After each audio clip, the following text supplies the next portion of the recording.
Hi hello friends, welcome back to my YouTube channel dream art supporter. Friends, ನಾವಿವತ್ತು ನೋಡೋಣ village accountant ಅಂದರೆ ಗ್ರಾಮ ಆಡಳಿತ ಅಧಿಕಾರಿಗಳಿಗೆ ಯಾವೆಲ್ಲ ವಿದ್ಯಾರ್ಥಿಗಳು ಗ್ರಾಮ ಆಡಳಿತ VA ಪೋಸ್ಟ್ಗೆ ಇಲ್ಲೆಲ್ಲ ಕಾದಿದ್ರಿ ಅವರಿಗೆಲ್ಲ ಯಾವ ರೀತಿ ಆನ್ಲೈನಲ್ಲಿ ಅಪ್ಲಿಕೇಶನ್ ಹಾಕೋದು ಮತ್ತು ಯಾವೆಲ್ಲ ಡಾಕ್ಯುಮೆಂಟ್ಗಳು ರಿಕ್ವೈರ್ಡ್ ಆಗಿ ಬೇಕು ಮತ್ತು ಅಪ್ಲೋಡ್ ಮಾಡ್ತಕ್ಕಂಥದ್ದು ಯಾವ್ಯಾವು ಅಂತ ಹೇಳಿ ನಾನು ಈ ವಿಡಿಯೋದಲ್ಲಿ ಸಂಪೂರ್ಣವಾದಂತಹ ಮಾಹಿತಿಯನ್ನು ನಾನು ನಿಮಗಿಲ್ಲಿ ತಿಳಿಸ್ಕೊಡ್ತೀನಿ. ಹಾಗೆ ಮನೆಯಲ್ಲೇ ಕೂತ್ಕೊಂಡು ನೀವೇ ನಿಮ್ಮ ಮೊಬೈಲಲ್ಲಿ ಯಾವ ರೀತಿ ಅಪ್ಲಿಕೇಶನನ್ನು ಹಾಕೋದು ಅಂತೇಳಿ ಇಲ್ಲಿ ಸಂಪೂರ್ಣವಾದಂತಹ ಮಾಹಿತಿಯನ್ನು ಈ ವಿಡಿಯೋದಲ್ಲಿ ನಾನು ನಿಮಗೆ ತಿಳಿಸ್ಕೊಡ್ತಿದ್ದೀನಿ. ಯಾರೆಲ್ಲ ನಮ್ಮ ಚಾನಲನ್ನು ಹೊಸದಾಗಿ ವಿಸಿಟ್ ಮಾಡಿದ್ದೀರಾ, ಹೊಸದಾಗಿ ನೋಡ್ತಾ ಇದ್ದೀರಾ, ಪ್ಲೀಸ್ ಒಂದು ಸಬ್ಸ್ಕ್ರೈಬ್ ಬಟನನ್ನು ಒತ್ಕೊಳ್ಳಿ. ಹಾಗೆ ಪಕ್ಕದಲ್ಲಿ ಕಾಣ್ತಕ್ಕಂತಹ ಬೆಲ್ಲೈಕನನ್ನು ಅಲ್ಲಿಟ್ಕೊಳ್ಳಿ. ನಾವು ಹಾಕುವಂಥ ಎಲ್ಲ ನೋಟಿಫಿಕೇಷನ್ಗಳ ವಿಡಿಯೋನು ಮೊದಲನೇದಾಗಿ ಪಡಿಬೋದು. ಮೊದಲನೇದಾಗಿ ನೀವು ಇಲ್ಲಿ ಫಸ್ಟು ನಿಮ್ಮ ಗೂಗಲ್ ಅಥವಾ ಕ್ರೋಮ್ ಬ್ರೌಸರ್ಗೆ ಹೋಗಬೇಕಾಗುತ್ತೆ. ಹೋಗ್ಬಿಟ್ಟು ಇಲ್ಲಿ ನೀವು KEA ಅಂಥೇಳಿ ಇಲ್ಲಿ ನೀವು ಸರ್ಚ್ ಮಾಡಬೇಕಾಗುತ್ತೆ. ಆ ರೀತಿ ಸರ್ಚ್ ಮಾಡಿದ ತಕ್ಷಣ ಈ ರೀತಿ ನಿಮಗೆ ಇಲ್ಲೊಂದು ಇಂಟರ್ಫೇಸ್ ಓಪನ್ ಆಗುತ್ತೆ, ಇಲ್ಲಿ ನೀವು ನೋಡ್ಬೋದು. ಅದೇ ರೀತಿಯಾಗಿ ನೀವಿಲ್ಲಿ ಓಪನ್ ಆದ ತಕ್ಷಣ ಇಲ್ಲಿ ಆ ವೆಬ್ಸೈಟ್ ಮೇಲೆ ನೀವಿಲ್ಲಿ ಕ್ಲಿಕ್ ಮಾಡಬೇಕಾಗುತ್ತೆ. ಕ್ಲಿಕ್ ಮಾಡಿದ್ಮೇಲೆ ಈ ರೀತಿ ನಿಮಗೆ ಒಂದು ಇಂಟರ್ಫೇಸ್ ಓಪನ್ ಆಗುತ್ತೆ. ಈ ರೀತಿ ಓಪನ್ ಆದ ತಕ್ಷಣ ಇಲ್ಲಿ ನೀವು ನೋಡ್ಬೋದು, ಇಲ್ಲಿ ಪಕ್ಕದಲ್ಲಿ 3 ಲೈನ್ ಕಾಣ್ತಿದೆಯಲ್ಲ, 3 ಲೈನ್ಸ್, ಇದ್ರ ಮೇಲೆ ನೀವಿಲ್ಲಿ ಕ್ಲಿಕ್ ಮಾಡಬೇಕಾಗುತ್ತೆ. ನೀವಿಲ್ಲಿ ಕ್ಲಿಕ್ ಮಾಡಿದ ತಕ್ಷಣ ಇಲ್ಲಿ ನಿಮಗೆ ತೋರಿಸುತ್ತೆ, ಇಲ್ಲಿ ನೇಮಕಾತಿ ಅಂತೇಳಿ ಇಲ್ಲಿ ತೋರಿಸ್ತಾ ಇದೆ, ನೀವು ಇಲ್ಲಿ ನೋಡ್ಬೋದು. ಈ ನೇಮಕಾತಿ ಮೇಲೆ ನೀವಿಲ್ಲಿ ಕ್ಲಿಕ್ ಮಾಡಬೇಕಾಗುತ್ತೆ. ಇಲ್ಲಿ ನೀವು ಈ ನೇಮಕಾತಿ ಮೇಲೆ ಕ್ಲಿಕ್ ಮಾಡಿದ ತಕ್ಷಣ ಇಲ್ಲಿ ನೀವು ನೋಡಬಹುದು, ಇಲ್ಲಿ ಥರ್ಡ್ ಆಪ್ಷನ್ ನೀವು ಇಲ್ಲಿ ನೋಡ್ಬೋದು, ಗ್ರಾಮ ಆಡಳಿತ ಲೆಕ್ಕಾಧಿಕಾರಿ ನೇಮಕಾತಿ 2024 ಅಂತೇಳಿ ಇಲ್ಲಿ ಕೂಡ ಇಲ್ಲಿ ಕೊಟ್ಟಿರ್ತಾರೆ. ಅದೇ ರೀತಿಯಾಗಿ ನೀವು ಇಲ್ಲಿ ಅದರ ಮೇಲೆ ಕ್ಲಿಕ್ ಮಾಡಬೇಕಾಗುತ್ತೆ. ನೀವು ಇಲ್ಲಿ ಕ್ಲಿಕ್ ಮಾಡಿದ ತಕ್ಷಣ ಈ ರೀತಿ ನಿಮಗೆ ಇನ್ನೊಂದು ಇಂಟರ್ಫೇಸ್ ಓಪನ್ ಆಗುತ್ತೆ. ಇಲ್ಲಿ ನೀವು ನೋಡಬಹುದು, ಗ್ರಾಮ ಆಡಳಿತ ಲೆಕ್ಕಾಧಿಕಾರಿ 2024 ಮುಖಪುಟ ಪ್ರವೇಶಾತಿ ಗ್ರಾಮಾಡಳಿತ ಅಧಿಕಾರಿ ಅಧಿಸೂಚನೆ ಅಂತೇಳಿ ಇಲ್ಲಿ ಕೂಡ ಕೊಟ್ಟಿದ್ದಾರೆ. ಅದೇ ರೀತಿಯಾಗಿ ನೀವು ಇಲ್ಲಿ ನೋಡಬಹುದು, ಮೊದಲನೇದಾಗಿ VA ಆನ್ಲೈನ್ ಅಪ್ಲಿಕೇಶನನ್ನು ಇಲ್ಲಿ ಲಿಂಕನ್ನು ಕೂಡ ಪ್ರೊವೈಡ್ ಮಾಡಿದ್ದಾರೆ. ಹಾಗೆ ಇಲ್ಲಿ ನಿಮಗೆ ವೇಳಾಪಟ್ಟಿ ಸಡಿಲಿಕೆ ಅದು ಎಲ್ಲ ಬೇಕಂದರೆ ಇಲ್ಲಿ ಕೂಡ ಅಧಿಸೂಚನೆಗಳನ್ನೆಲ್ಲ ಕೊಟ್ಟಿರ್ತಾರೆ. ಅದೇ ರೀತಿಯಾಗಿ ಇಲ್ಲಿ ನಮಗೆ ಬೇಕಾಗಿರ್ತಕ್ಕಂಥದ್ದು VA ನೇಮಕಾತಿಗೆ ಅರ್ಜಿ ಸಲ್ಲಿಕೆಯ ಲಿಂಕ್ ಮೇಲೆ ನೀವು ಇಲ್ಲಿ ಫಸ್ಟ್ ಆಪ್ಷನ್ ಮೇಲೆ ಇಲ್ಲಿ ಕ್ಲಿಕ್ ಮಾಡಬೇಕಾಗುತ್ತೆ. ಕ್ಲಿಕ್ ಮಾಡಿದ ತಕ್ಷಣ ಈ ರೀತಿಯಾಗಿ ನಿಮಗೆ ಇಲ್ಲಿ ಓಪನ್ ಆಗುತ್ತೆ. ಕರ್ನಾಟಕ ರೆವೆನ್ಯೂ ಡಿಪಾರ್ಟ್ಮೆಂಟ್, ಕರ್ನಾಟಕ ಕಂದಾಯ ಇಲಾಖೆ ಅಂತೇಳಿ ಇಲ್ಲಿ ನಿಮಗೆ ಇಲ್ಲಿ ತೋರಿಸುತ್ತೆ. ಅದೇ ರೀತಿಯಾಗಿ ನೀವು ಇಲ್ಲಿ ನೋಡ್ಬೋದು, ಕರ್ನಾಟಕ ಕಂದಾಯ ಇಲಾಖೆ ಅಡಿಯಲ್ಲಿ ಅರ್ಜಿ ಸಲ್ಲಿಸಿ ಅಂತೇಳಿ ಇದೆ ಅಲ್ವಾ. ಇಲ್ಲಿ ನೀವು ಕ್ಲಿಕ್ ಮಾಡಿದ್ರೆ ಅಪ್ಲಿಕೇಶನ್ ಅರ್ಜಿ ಸಲ್ಲಿಸುವುದಕ್ಕೆ ನಿಮಗೆ ಇಲ್ಲಿ ಒಂದು ಪೇಜ್ ಕೂಡ ಓಪನ್ ಆಗುತ್ತೆ. ನೀವಿಲ್ಲಿ ನೋಡಬಹುದು, ನಿಮಗೆ ಸಂಪೂರ್ಣವಾದಂತಹ ಮಾಹಿತಿಯನ್ನು ನಿಮಗೆ ಇಲ್ಲಿ ತಿಳಿಸ್ಕೊಡ್ತಿದ್ದೀನಿ. ಅದೇ ರೀತಿಯಾಗಿ ನೀವಿಲ್ಲಿ ನೋಡ್ಬೋದು, ಮೊದಲನೇದಾಗಿ ಆಪ್ಷನ್ ಇದೆ, ನೀವಿಲ್ಲಿ ನೋಡಿರಿ, ನೀವಿಲ್ಲಿ ವಿಲೇಜ್ ಅಡ್ಮಿನಿಸ್ಟ್ರೇಟಿವ್ ಆಫೀಸರ್ ಅಂತೇಳಿ ಇಲ್ಲಿ ಕೊಡಬೇಕಾಗುತ್ತೆ. ಅದೇ ರೀತಿಯಾಗಿ ನೀವಿಲ್ಲಿ ಅಪ್ಲಿಕೇಶನ್ ಅರ್ಜಿ ಸಲ್ಲಿಸುವಾಗ ಯಾವ ಡಿಸ್ಟಿಕ್ಕಿಗೆ ನೀವಿಲ್ಲಿ ಅಪ್ಲಿಕೇಶನನ್ನು ಸಲ್ಲಿಸಬೇಕು ಅಂತ ಅಂದ್ಕೊಂಡಿದ್ದೀರಾ ಆ ಡಿಸ್ಟಿಕ್ಕಿಗೆ ನೀವಿಲ್ಲಿ ಅರ್ಜಿಯನ್ನು ಸಲ್ಲಿಸ್ಬೋದು. ಅದೇ ರೀತಿಯಾಗಿ ನೀವಿಲ್ಲಿ ನೋಡೋದಾದರೆ ಮೊದಲನೇದಾಗಿ ಎಲ್ಲ ಜಿಲ್ಲೆಗಳ ವಿವರವನ್ನು ಇಲ್ಲಿ ಅವರು ಕೊಟ್ಟಿದ್ದಾರೆ. ಅದೇ ರೀತಿಯಾಗಿ ನಾವು ಜಿಲ್ಲೆಯನ್ನು ಸೆಲೆಕ್ಟ್ ಮಾಡ್ತೀನಿ, ತುಮಕೂರು ಅಂತ ಹೇಳ್ಬಿಟ್ಟು.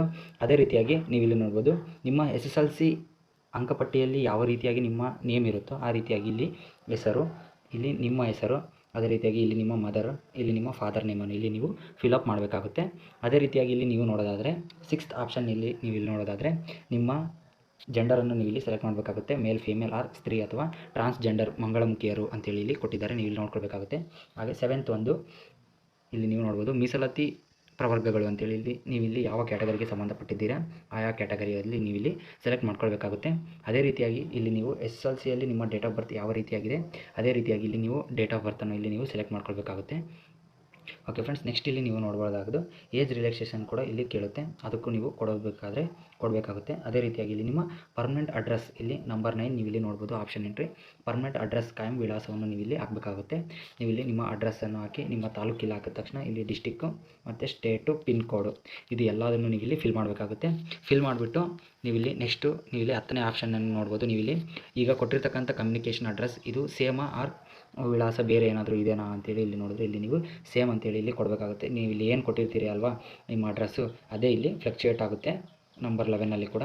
ಹಾಗೆ ನೀವು ಇಲ್ಲಿ ಏನಾದರೂ 12ನೇದು ನೀವಿಲ್ಲಿ ನೋಡ್ಬೋದು ತಾವು ವಿವಾಹಿತರೇ ಅಂತೇಳಿ ಕೇಳುತ್ತೆ. ನೀವೇನಾದರೂ ಈಗಾಗಲೇ ಮದುವೆ ಆಗಿದ್ದೀರಿ ಅಂತ ಹೇಳಿದ್ರೆ ಹೌದು ಅಂತೇಳಿ ಕೊಡಿ, ಇಲ್ಲ ಅಂದರೆ ಇಲ್ಲ.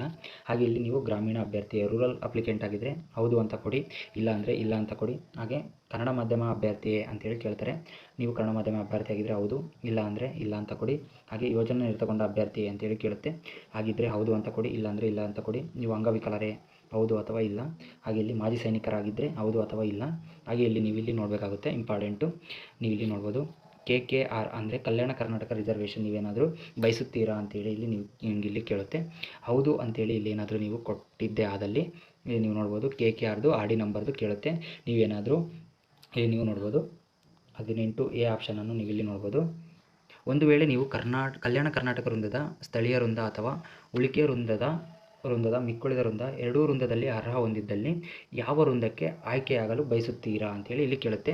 ಅಕಸ್ಮಾತ್ ನೀವೇನಾದರೂ ಕಲ್ಯಾಣ ಕರ್ನಾಟಕ ಅಭ್ಯರ್ಥಿಯಾಗಿ ನೀವು ಎರಡೂ ಡಿಸ್ಟಿಕಲ್ಲಿ ಇಲ್ಲಿ ಅಪ್ಲಿಕೇಶನನ್ನು ಹಾಕಿ ಎಕ್ಸಾಮ್ ಬರೆದಿದ್ದರೆ ನೀವೇನಾದರೂ ಅಪ್ಲಿಕೇಶನ್ ನೀವೆಲ್ಲಾದರೂ ಪಾಸ್ ಆದರೆ ನೀವು ಮೊದಲು ಇಲ್ಲಿ ಕೆಲಸ ಮಾಡಲಿಕ್ಕೆ ನೀವು ಬಯಸ್ತೀರಾ ಅಂತೇಳಿ ಇಲ್ಲಿ ಕೊಟ್ಟಿದ್ದಾರೆ. ಅದಕ್ಕೆ ಇಲ್ಲಿ ನಾವು ಫಸ್ಟು ಸ್ಥಳೀಯ ವೃಂದ ಅಂತೇಳಿ ನೀವು ಇಲ್ಲಿ ಸೆಲೆಕ್ಟ್ ಅಂದರೆ ನೀವು ಕಲ್ಯಾಣ ಕರ್ನಾಟಕ ಜಿಲ್ಲೆಗಳಲ್ಲಿ 7 ಡಿಸ್ಟಿಕ್ಗಳಲ್ಲಿ ಸೇವೆ ಸಲ್ಲಿಸ್ತೀರಾ ಅಂತ ಹೇಳಿದ್ರೆ ಫಸ್ಟು ನೀವು ಸ್ಥಳೀಯ ವೃಂದ ಅಂತೇಳಿ ಇಲ್ಲಿ ನೀವು ಇದಕ್ಕೆ ಹೌದು ಅಂತೇಳಿ ಕೊಡಬೇಕಾಗುತ್ತೆ. ಆಟೋಮೆಟಿಕ್ಕಾಗಿ ಅದು ನೆಕ್ಸ್ಟು ಮಿಕ್ಕುಳಿದ ವೃಂದಕ್ಕೆ ಅದು ನೆಕ್ಸ್ಟ್ ತೊಗೊಂಡ್ಬಿಡುತ್ತೆ. ಆಟೋಮೆಟಿಕ್ಕಾಗಿ ಇಲ್ಲಿ ನೀವು ನೋಡ್ಬೋದು ಆಟೋಮೆಟಿಕ್ಕಾಗಿ ಇಲ್ಲಿ ಅದಕ್ಕೆ ತೊಗೊಂಡ್ಬಿಡುತ್ತೆ. ಅಥವಾ ನೀವೇನಾದರೂ ನಾನ್ HKLA ಸೇವೆ ಸಲ್ಲಿಸ್ತೀರಾ ಅಂತ ಹೇಳಿದ್ರೆ ಇಲ್ಲಿ ನೀವು ಇದಕ್ಕೆ ಕೊಟ್ಟರೆ ಮಿಕ್ಕುಳಿದ ವೃಂದ ಅದು ಆಟೋಮೆಟಿಕ್ಕಾಗಿ ಕಲ್ಯಾಣ ಕರ್ನಾಟಕ ವೃಂದಕ್ಕೆ ಇಲ್ಲಿ ನೆಕ್ಸ್ಟ್ ತೊಗೊಂಡ್ಬಿಡುತ್ತೆ. ಆಟೋಮೆಟಿಕ್ಕಾಗಿ ನೀವು ಇಲ್ಲಿ ನೋಡ್ಬೋದು. ಅದೇ ರೀತಿಯಾಗಿ ನೆಕ್ಸ್ಟ್ ಇಲ್ಲಿ ನಾವು ನೋಡೋದಾದರೆ ನಿಮ್ಮ KKR ಸರ್ಟಿಫಿಕೇಟ್ ಅಂದರೆ ನೀವು ಕಲ್ಯಾಣ ಕರ್ನಾಟಕ ಸರ್ಟಿಫಿಕೇಟ್ ಇರುತ್ತೆ ಅಲ್ವಾ, ಹೈದರಾಬಾದ್ ಕರ್ನಾಟಕ ಸರ್ಟಿಫಿಕೇಟ್, ಆ ಸರ್ಟಿಫಿಕೇಟ್ನ RD ನಂಬರ್ ಅಂತೇಳಿ ಅಲ್ಲಿ ನಿಮಗೆ ಕೊಟ್ಟಿರ್ತಾರೆ ದೊಡ್ಡದಾಗಿ, ಅದನ್ನು ನೀವು ಇಲ್ಲಿ ಹಾಕಬೇಕಾಗುತ್ತೆ.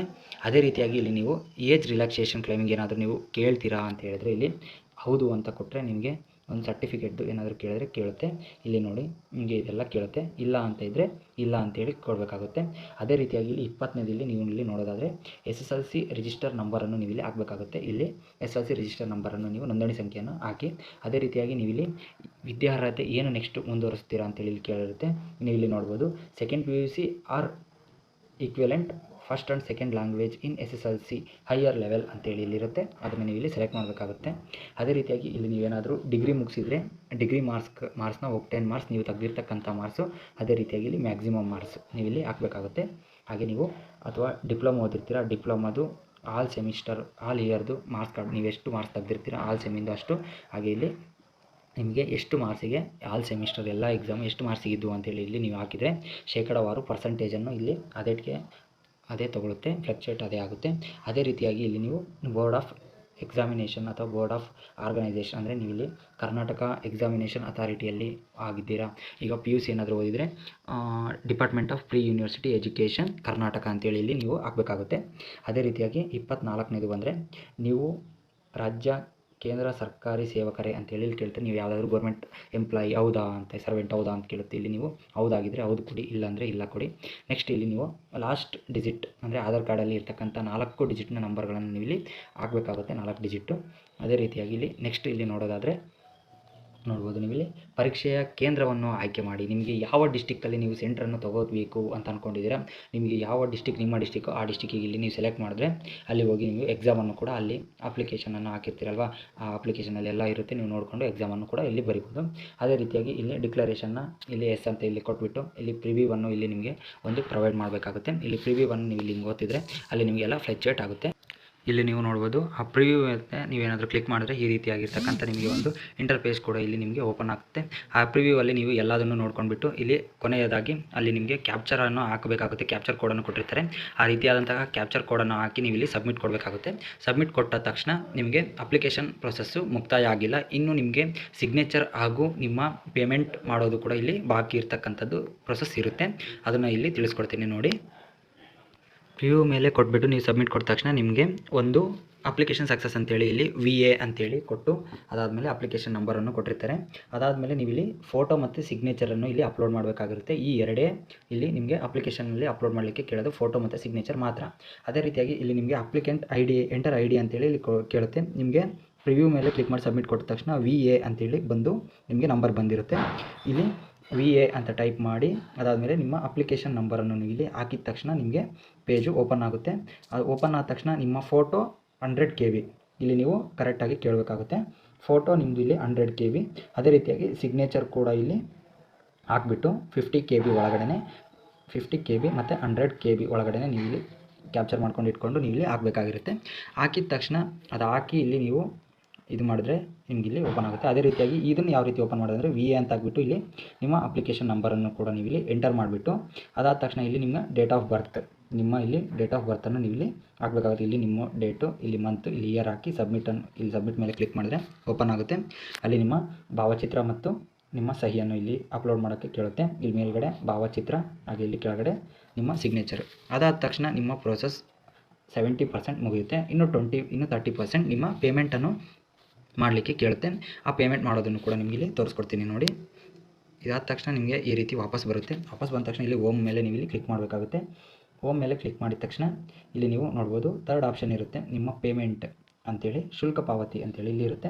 ಈ ಶುಲ್ಕ ಪಾವತಿ ಮೇಲೆ ಕ್ಲಿಕ್ ಮಾಡಿದ್ರೆ ಸೇಮ್ ಪ್ರೊಸೆಸ್ ಯಾವ ರೀತಿಯಾಗಿ ನಿಮ್ಮ ಅಪ್ಲಿಕೇಶನ್ ಐಡಿಯನ್ನು ಹಾಕಬೇಕಾಗುತ್ತೆ, ಹಾಗೆ ಡೇಟ್ ಆಫ್ ಬರ್ತ್, ಮಂತ್, ಇಯರನ್ನು ಹಾಕಿ ಸಬ್ಮಿಟ್ ಕೊಟ್ಟ ತಕ್ಷಣ ನಿಮಗೆ ಒಂದು ಇಂಟರ್ಫೇಸನ್ನು ಓಪನ್ ಆಗುತ್ತೆ. ನೀವು ಬೆಟರ್ ಆಪ್ಷನ್ ಅಂತ ಹೇಳಿದ್ರೆ ಮೊಬೈಲಲ್ಲಿ ಹಾಕೋದು. ಬೇರೆ ಅವರ ಫೋನ್ ಅಂದರೆ ನಿಮ್ಮ ತಂದೆ ತಾಯಿಯವರು ಫೋನ್ ಇಲ್ಲಿ ನೀವು ಇಟ್ಕೊಂಡ್ಬಿಟ್ಟು ಇಲ್ಲಿ ನಿಮಗೆ ಒಂದು QR ಕೋಡ್ ಕೊಡ್ತಾರೆ. ಆ QR ಕೋಡ್ಗೆ ಸ್ಕ್ಯಾನ್ ಮಾಡಿಬಿಟ್ಟು ಅಮೌಂಟನ್ನು ಹಾಕಿದ್ರೆ ಜಲ್ದಿ ನಿಮ್ಮ ಅಪ್ಲಿಕೇಶನ್ ಸ್ಟೇಟಸ್ ಕೂಡ ಇಲ್ಲಿ ಸಕ್ಸಸ್ ಆಗ್ತಕ್ಕಂಥ ಸಾಧ್ಯತೆ ಇರುತ್ತೆ. ಹಾಗೆ ಮಾಡಿ ಬೇರೆ ಮೊಬೈಲ್ ಅಂದರೆ ನಿಮ್ಮ ತಂದೆ ತಾಯಿ ಫ್ರೆಂಡ್ಸ್ ಮೊಬೈಲ್ ನೀವು ಇಲ್ಲಿ ಇಟ್ಕೊಂಡ್ಬಿಟ್ಟು ಅಪ್ಲಿಕೇಶನ್ ಪೇಮೆಂಟ್ ಮಾಡಲಿಕ್ಕೆ ನಿಮಗೆ ಇಲ್ಲಿ ಸಹಾಯ ಆಗುತ್ತೆ. ಅದಾದ ತಕ್ಷಣ ನೀವು ಅವರಿಗೆ ಅಮೌಂಟನ್ನು ನೀವು ಟ್ರಾನ್ಸ್ಫರನ್ನು ಮಾಡ್ಬೋದು. ಅದಾದ ತಕ್ಷಣ ನೆಕ್ಸ್ಟ್ ಇಲ್ಲಿ ನೀವು ಹೋಮ್ ಮೇಲೆ ಕ್ಲಿಕ್ ಮಾಡಿಬಿಟ್ಟು ನಿಮ್ಮ ಅಪ್ಲಿಕೇಶನ್ ಸ್ಟೇಟಸನ್ನು ನೀವು ಇಲ್ಲಿ ಚೆಕ್ ಮಾಡ್ಬೋದು. ಅಂದರೆ ಅಪ್ಲಿಕೇಶನ್ ಸ್ಟೇಟಸ್ ಸಕ್ಸಸ್ ಆಗಿದೆನಾ ಇಲ್ಲ ಅಂತೇಳಿ ಕೂಡ ಇಲ್ಲಿ ನೀವು ಇಲ್ಲಿ ಟೆಸ್ಟನ್ನು ಕೂಡ ಮಾಡ್ಬೋದು. ಅದಕ್ಕೂ ಕೂಡ ಇಲ್ಲಿ ಆಪ್ಷನನ್ನು ಕೊಟ್ಟಿರ್ತಾರೆ, ನೀವು ಇಲ್ಲಿ ನೋಡ್ಬೋದು. ಹಾಗೆ ನೀವು ಪ್ರಿಂಟ್ ಅನ್ನು ಕೂಡ ಅಪ್ಲಿಕೇಶನ್ ಪ್ರಿಂಟನ್ನು ಕೂಡ ಇಲ್ಲಿ ತಕ್ಕೊಳ್ಬೋದು. ಲಾಸ್ಟ್ ಆಪ್ಷನಲ್ಲಿ ಕೊಟ್ಟಿರುತ್ತೆ. ಇಲ್ಲಿ ಚೆಕ್ ಪೇಮೆಂಟ್ ಸ್ಟೇಟಸ್ ಅಂತ ಹೇಳಿ ಇಲ್ಲಿ ಕೂಡ ಕೊಟ್ಟಿರ್ತಾರೆ. ನೋಡಿ ಫ್ರೆಂಡ್ಸ್, ಇದಾಗಿತ್ತು ಸಂಪೂರ್ಣವಾದಂತಹ ಮಾಹಿತಿ. ನಿಮ್ಗೆ ಏನಾದರೂ ಡೌಟ್ ಇದ್ದರೆ ಕಮೆಂಟ್ ಮುಖಾಂತರ ನಮಗೆ ತಿಳಿಸಿ. ನಾವು ನಿಮಗೆ ಎಲ್ಲ ಪ್ರಕಾರವಾಗಿ ಇಲ್ಲಿ ನಿಮಗೆ ಉತ್ತರವನ್ನು ಕೊಡ್ತೀನಿ. ಪ್ಲೀಸ್ ನಿಮ್ಮ ಡೌಟ್ಗಳನ್ನು ಕಮೆಂಟ್ ಮುಖಾಂತರ ತಿಳಿಸಿ, ನಾನು ನಿಮಗೆ ಮಾಡ್ತೇನೆ. ಅದೇ ರೀತಿಯಾಗಿ ಯಾವ್ಯಾವ ಡಿಸ್ಟಿಕ್ಕಿಗೆ ಎಷ್ಟೆಲ್ಲ ಪೋಸ್ಟ್ಗಳು ಖಾಲಿ ಇದ್ದಾವೆ ಆ ಸಂಪೂರ್ಣವಾಗಿ ಅಂತ ವಿವರ ಬೇಕು ಅಂತ ಹೇಳಿದ್ರು ಕೂಡ ನೀವು ಇಲ್ಲಿ ಕಮೆಂಟ್ ಮುಖಾಂತರ ತಿಳಿಸಿದರೆ ನಾನು ಇಲ್ಲಿ ನಿಮಗೆ ಮಾಹಿತಿಯನ್ನು ತಿಳಿಸ್ಕೊಡ್ಲಿಕ್ಕೆ ಇಷ್ಟಪಡ್ತೀನಿ. Thank you so much friends.